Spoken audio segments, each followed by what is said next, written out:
عبدالقیس کا وفد جب حضرت صلی اللہ علیہ وآلہ وسلم کے پاس آیا تو آپ نے پوچھا کہ یہ کون سی قوم کے لوگ ہیں یا یہ وفد کہاں کا ہے؟ انہوں نے کہا کہ ربیہ خاندان کے لوگ ہیں۔ آپ صلی اللہ علیہ وآلہ وسلم نے فرمایا، مرحبا، اس قوم کو یا اس وفد کو نہ ذلیل ہونے والے نہ شرمندہ ہونے والے، یعنی ان کا آنا بہت خوب ہے۔ وہ کہنے لگے، اے اللہ کے رسول، ہم آپ کی خدمت میں صرف ان حرمت والے مہینوں میں آ سکتے ہیں کیونکہ ہمارے اور آپ کے درمیان مضر کے کافروں کا قبیلہ آباد ہے۔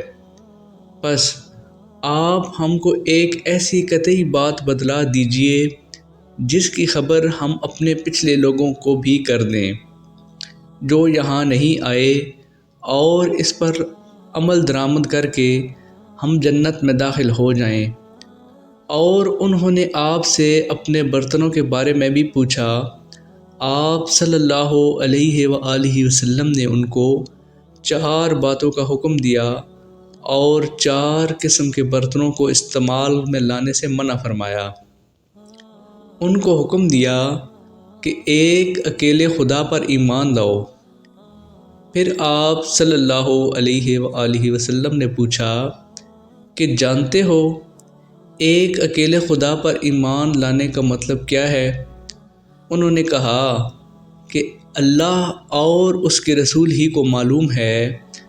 آپ نے فرمایا کہ اس بات کی گواہی دینا کہ اللہ کے سوا کوئی معبود نہیں، اور یہ کہ حضرت محمد صلی اللہ علیہ وآلہ وسلم اس کے سچے رسول ہیں، اور نماز قائم کرنا اور زکوٰۃ ادا کرنا اور رمضان کے روزے رکھنا، اور مال غنیمت سے جو ملے اس کا 5واں حصہ مسلمانوں کے بیت المال میں داخل کرنا، اور 4 برتنوں کے استعمال سے آپ صلی اللہ علیہ وآلہ وسلم نے ان کو منع فرمایا۔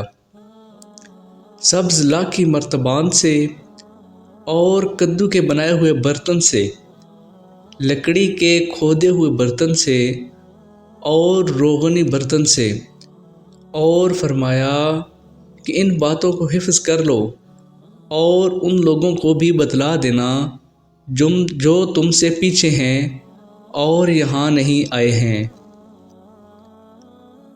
اگر ویڈیو اچھی لگے تو لائک اور شیئر ضرور کریں۔